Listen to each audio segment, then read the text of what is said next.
Perjuangan rakyat Indonesia dalam meraih kemerdekaan beberapa puluh tahun lalu memiliki keterkaitan dengan tragedi Mandor Berdarah pada tahun 1944.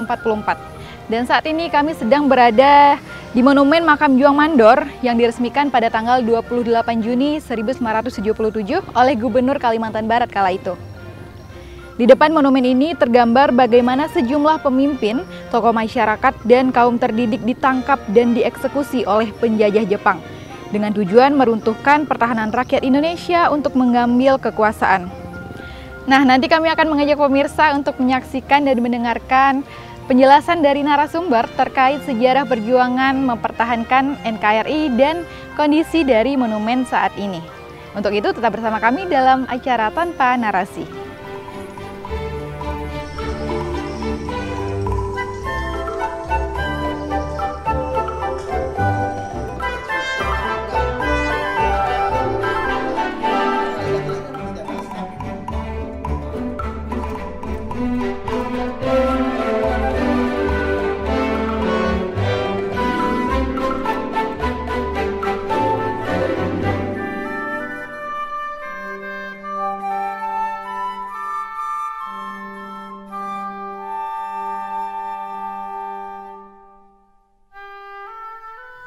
Kita mulai dari depan monumen yang terpampang relief peristiwa terjadinya tragedi Mandor Berdarah yang mengorbankan 21.000 lebih para syuhada untuk mempertahankan negara kesatuan Republik Indonesia dari jajahan Jepang. Bagaimana sih sejarah pendirian relief ini? Nah, berikut ini kita akan mendengarkan penjelasan dari juru kunci Monumen Juang ini.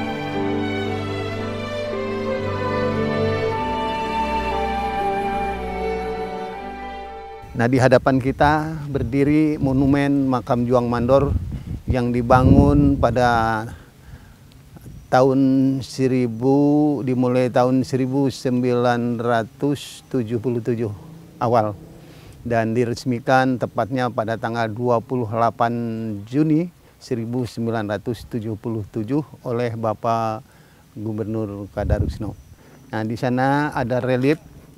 Kalau kita melihat relief ini dari mulai sebelah kiri sampai ke sebelah sini kanan dan berakhir di sebelah ujung kanan, itu ada satu gambaran peristiwa pada tentara Jepang melakukan pembunuhan yang berlokasi di Makam Juang Mandor ini.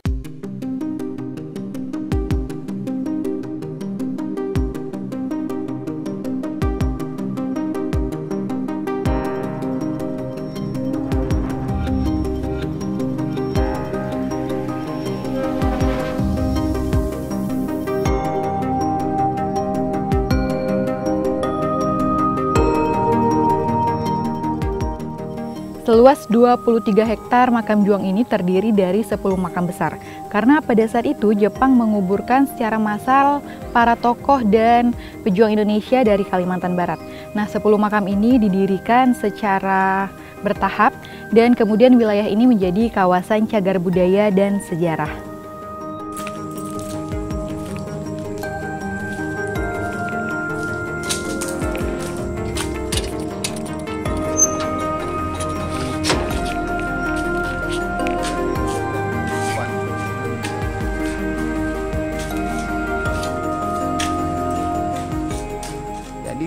Selama 3 tahun dari tahun 1942 sampai dengan 1945 selama 3 tahun, karena diakhiri Perang Dunia Ketiga dengan Nagasaki, Hiroshima dibom atom. Nah, jadi berakhirlah Perang Dunia Kedua pada tahun 1945. Setelah Nagasaki, Hiroshima dibom atom, akhirnya Jepang menyerah kembali kepada Sekutu Amerika. Nah, di dalam tenggang waktu 3 tahun dari tahun 1942 sampai dengan 1945, itu yang dibunuh secara bertahap di Mandor ini sebanyak 21.037 orang. Dimulai dari raja-raja, tokoh agama, semua agama, tokoh masyarakat yang pintar-pintar, dan tokoh ekonomi yang kaya-kaya. Itu semua diambil. Dan mencapai puncaknya 3 tahun itu yang dijemput yang dibunuh di dalam itu, di 10 makam itu 21.037 orang. Karena raja yang selamat itu hanya Sultan Hamid II satu orang. Saat itu mau diambil Jepang, Sultan Hamid II sudah dibawa oleh istrinya ke Belanda. Kebetulan istrinya orang Belanda. Jadi setelah merdeka Indonesia dan sudah terpilih Presiden pertama Republik Indonesia, Sultan Hamid pulang ke Keraton Kadariah. Karena saat itu masih transisi, belum ada para gubernur, jadi mandat dari Bung Karno untuk mengurus Kalimantan Barat masih dikuasakan kepada Sultan Hamid II. Jadi selama Sultan Hamid II berada di Keraton Kadariah, dia pengen ketemu dengan para sahabatnya, raja-raja itu di seluruh Kalimantan Barat, diundang oleh Sultan Hamid II ke Keraton Kadariah. Setelah diundang, jawaban dari semua keraton sama. Raja sudah tidak ada di keraton, saat itu dijemput oleh tentara Jepang untuk disekolahkan ke Jepang. Tapi karena Sultan Hamid II diplomat internasionalnya juga cukup terkemuka, akhirnya Sultan Hamid II melalui PBB minta dibentuk tim untuk mendampingi Sultan Hamid II mencari para raja yang disekolahkan ke Jepang.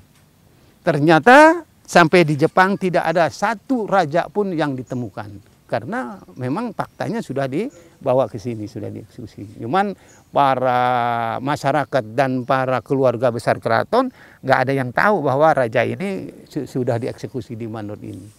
Akhirnya Sultan Hamid II merasa kecewa dan Sultan Hamid II pulang lagi ke Keraton Kadariah Pontianak. Setibanya di Keraton Kadariah Pontianak, ada beberapa bulan kemudian didatangi masyarakat Mandor membawa tulang belulang yang ditemukan di jalan raya yang tepatnya jurusan Sanggau tuh, yang di depan kantor camat, di depan masjid, di situ berserakan tulang belulang dibawa oleh anjing dan babi hutan. Karena masyarakat tahu belum ada gubernur yang tahu raja, ya dibawalah ke kerajaan Kadariah mencari Sultan Hamid II, karena beritanya Sultan Hamid II sudah berada di keraton. Akhirnya diterima oleh Sultan Hamid II dan diperiksa secara forensik oleh Sultan Hamid II, ternyata itu tulang manusia.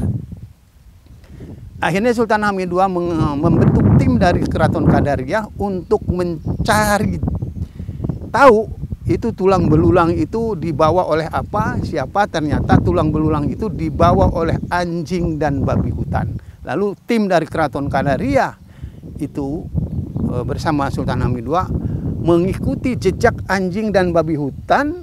Ternyata arahnya ke sini, itu yang ditulis Jalan Kematian. Karena di situ dulunya hutan rimba, dan yang membuat rintisan jalan pertama adalah orang-orang yang dimatikan semua yang sekarang menjadi para syuhada di makam Juang Mandor ini. Sehingga sampai di dalam ditemukanlah 10 tumpukan tulang belulang yang menjadi 10 barak makam sekarang.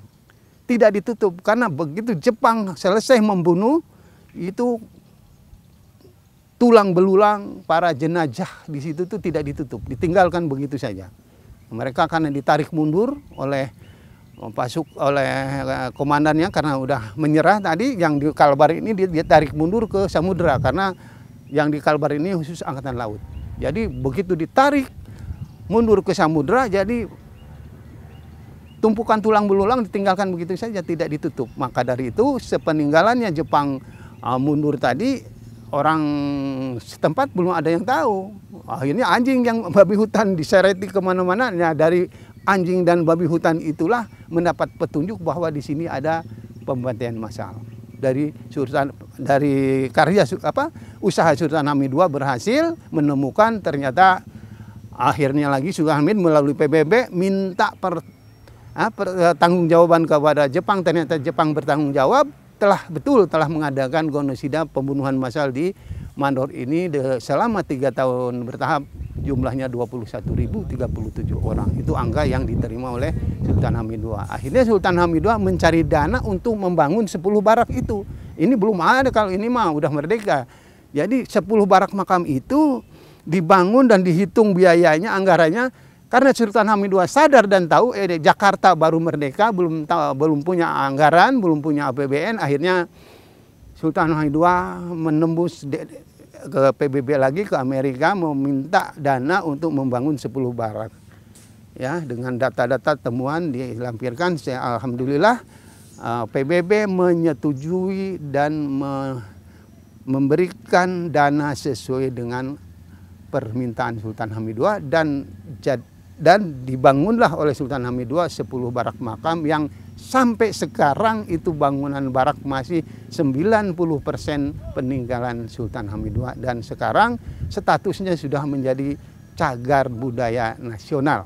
Tidak boleh dirubah bentuknya, tidak boleh dirubah warnanya, namun kalau perawatan, kalau yang kuning ya dicat kuning lagi, kalau yang hitam dicat hitam, namun maaf sekarang ini sudah beberapa puluh tahun itu makam tidak pernah lagi dicat.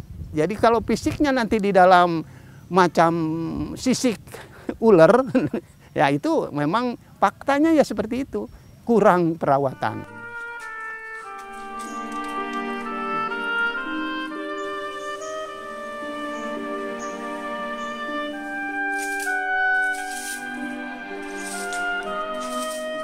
Kalau fakta sejarahnya di sini ini makam yang pertama karena raja-raja dulu yang dibunuh, baru berikutnya tokoh agama, tokoh masyarakat, dan tokoh ekonomi. Jadi kalau makam 10 ini ya terawatlah. Cuman harapan kami juga makam yang lainnya dari 1 sampai 9 ya minimal setahun sekali dicat lah, ataupun bagaimana perawatan yang bisa dilihat indah. Makam Juang Mandor merupakan makam juang terbesar, makam para pahlawan kusuma bangsa terbesar di Indonesia, yang mana di makam Juang Mandor tercatat dalam sejarah sekitar 21.037 orang lebih, kurang lebih rakyat Kalimantan Barat, para pejuang yang ada di Kalimantan Barat rela berjuang, berkorban jiwa dan raganya, bahkan nyawanya diserahkan kepada para penjajah untuk membela bangsa negara Indonesia ini. Jadi patut kita berbangga diri, bersyukur kepada Tuhan Yang Maha Kuasa bahwasanya kita di daerah Kalimantan Barat ini memiliki simbol yang sangat besar terhadap perjuangan rakyat Indonesia. Jadi harapan kami ke depannya pemerintah Kalimantan Barat lebih memperhatikan tempat itu, karena tempat itu merupakan tempat yang sangat sakral yang harus kita jaga bersama, kita lestarikan untuk menjaga marwah daripada bangsa kita, yang mana bangsa yang besar yang dikatakan oleh Insinyur Soekarno, bangsa yang besar adalah bangsa yang menghormati jasa para pahlawannya. Dan bangsa yang besar selalu meneruskan perjuangan daripada leluhurnya untuk membangkitkan semangat generasi muda ke depannya untuk bisa menjadi cikal bakal contoh para generasi kita selanjutnya.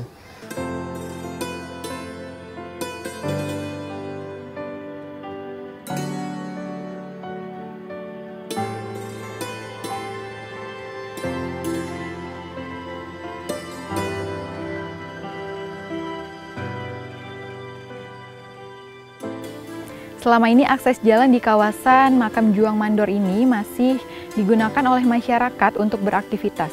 Nah, jika kita timbang dari statusnya sebagai cagar budaya dan sejarah, mungkin akan lebih baik jika dibuatkan jalan umum di luar kawasan seluas 23 hektar ini. Nanti alternatifnya kalau untuk wisata ziarah itu dari pas mobil ini kita bangun pintu gerbang, ya. Jadi di sini dipagar nanti pakai besi, digembok, itu khusus keluar masuk yang berziarah, yang jadi keluar masuk wisata ziarah dari sini. Nah dari sini ke depan itu lokasi wisata sejarah. Nah nanti, tapi kalau orang mau berziarah ke para makamnya para syuhada melalui pintu ini, pintu gerbang daripada khusus para peziarah. Nah, alternatif masyarakat umum, kita hidupkan ini jalan ini. Pak lihat itu batas makam aja, dinding pagarnya sudah banyak dijebol-jebol, ya ini sudah cukup lama. Jadi tinggal kita mikirkan bahwa batas makam ini harus dilanjutkan karena baru sampai di sini. Nah, ini batas makam dengan cagar alam. Nah, kita ambil 6 meter aja lah gitu kan. Nah, jadi jalan itu di luar pagar makam.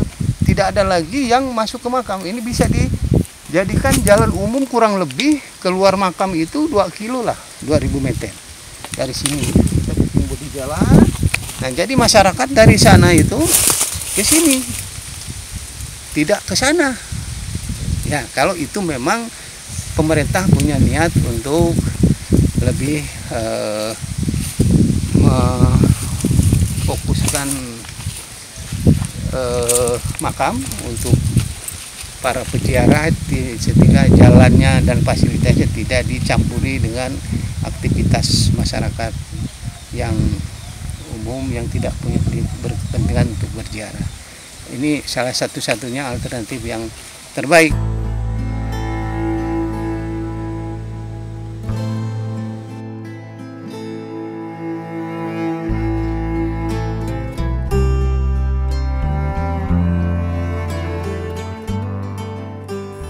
Selain kondisi ke-10 makam yang kurang terawat, infrastruktur jalan juga dianggap perlu diperhatikan. Mengingat cagar budaya dan sejarah ini sering dikunjungi oleh para peneliti dan utusan dari luar negeri.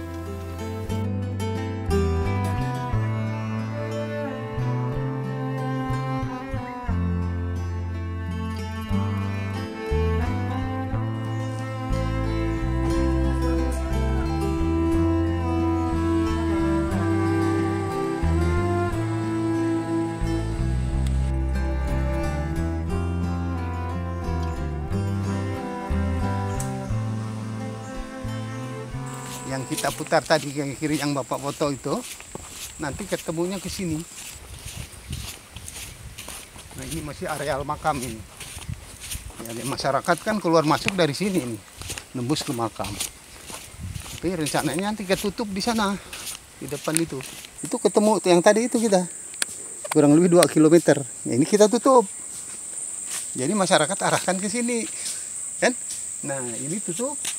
Jadi tidak ada lagi masyarakat yang keluar masuk dari jalur jalan ini. Jadi kita belokkan ke sana. Nah, itu yang terbaik. Tembusnya ini. Bikin jalan 6 meter ke sana. Ke sini cagar alam. Jadi ini nanti jalan ini di antara makam dengan cagar alam. Ketemulah ke simpang yang tadi kita itu. Ini nanti juga ini harus dipagar. Percuma jalan ke sini kalau ini nggak dipagar. Jadi yang tadi itu pagar itu terusan ke sini. Itu harus. Itu bukan pagar yang rusak, harus diperbaiki dan harus dilanjutkan sampai ke sini. Jadi makam ini dikurung. Kalau nggak dikurung percuma kita bikin jalan alternatif, masih bikin jalan lagi ke sini nanti.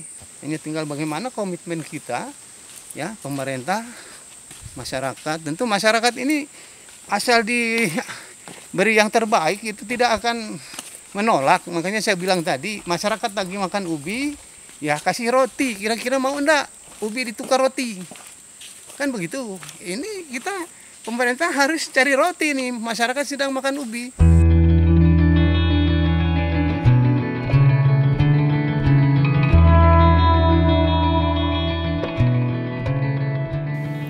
Dari kondisi monumen dan makam juang kemerdekaan di Mandor ini kiranya penting untuk diperhatikan, terutama dari para pemimpin daerah. Karena cikal bakal dari pemerintah yang saat ini adalah berasal dari kerajaan-kerajaan Nusantara, khususnya Kalimantan Barat. Sehingga ke depannya monumen ini dapat lebih tertata dan menjadi sumber pengetahuan sejarah perjuangan kemerdekaan Indonesia.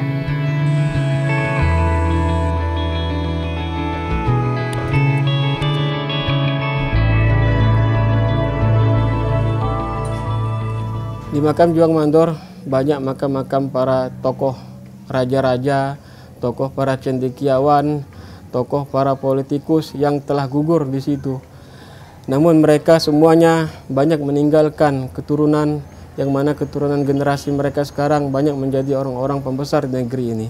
Jadi harapan kami sebagai pemuda di daerah Kalimantan Barat, kami berharap kepada generasi keturunan daripada para pejuang yang ada di makam Juang Mandor, ayo bersama-sama kita mewujudkan makam Juang Mandor menjadi tetap lestari, tetap dikunjungi, dan tetap dijaga sampai anak cucu kita ke depannya. Saya berharap juga kepada keturunan daripada Gusti Abdul Hamid, Panembahan Gusti Abdul Hamid, Raja Kerajaan Ngabang yang menjadi korban agresi militer Jepang yang ada di Mandor, juga bersama-sama kita bahu-membahu, gotong royong dalam mewujudkan visi misi pemerintah Kalimantan Barat untuk mewujudkan pembangunan yang ada di daerah Kalimantan Barat, khususnya yang ada di Makam Juang Mandor, untuk tetap dilestarikan untuk generasi kita ke depannya. Mohonlah kepada pemerintah yang terkait setempat, gubernur maupun pusat, karena ini sudah cagar budaya nasional, tentu Kementerian Sosial juga Jakarta, Kementerian Sosial, Kementerian Dikbudnya, ya, pendidikan dan kebudayaannya, terus Depsos Provinsi, Depsos Jakarta ini sudah seharusnya bareng-bareng untuk bagaimana melanjutkan perawatan Makam Juang Mandor ini, yang sudah jelas ini para syuhada 21.037 orang telah gugur membaktikan jiwa, raga, nyawa, air mata untuk bangsa dan negara. Mari kita rawat makam ini, mari kita hormati para syuhada ini, mari kita lanjutkan perjuangannya agar negara Kesatuan Republik Indonesia tetap utuh, aman, sejahtera sesuai dengan harapan yang telah ditulis para pendahulu kita di dalam Undang-Undang Dasar 45. Dan negara Pancasila yang diakhiri dengan keadilan sosial bagi seluruh rakyat Indonesia yang beraneka ragam, Bhinneka Tunggal Ika, yang artinya berbeda-beda satu tujuan. Makam Mandor tersebut, ya, kami berharap seluruh masyarakat Kabupaten Landak, karena secara tempat berada di Kecamatan Mandor yang merupakan salah satu kecamatan dari 13 kecamatan di Kabupaten Landak, ya. Karena itu berada di Kabupaten Landak, sungguh kami bersyukur yang walaupun itu sekitar 23 hektar, ya, menjadi kewenangan atau dikelola oleh provinsi. Nah, harapan kami kepada masyarakat kita, Kabupaten Landak sebagai tempat di mana makam Mandor tersebut berada, mari apa yang sudah diperjuangkan, sudah dipertahankan, dan mari kita pelihara, kita jaga apa yang menjadi semangat dari para pejuang kita, untuk kemudian nilai-nilainya bisa kita internalisasikan atau kita tanamkan kepada masyarakat kita, bahwa perjuangan mereka tidak sia-sia, tetapi senantiasa kita tanamkan dalam mengisi kemerdekaan ini.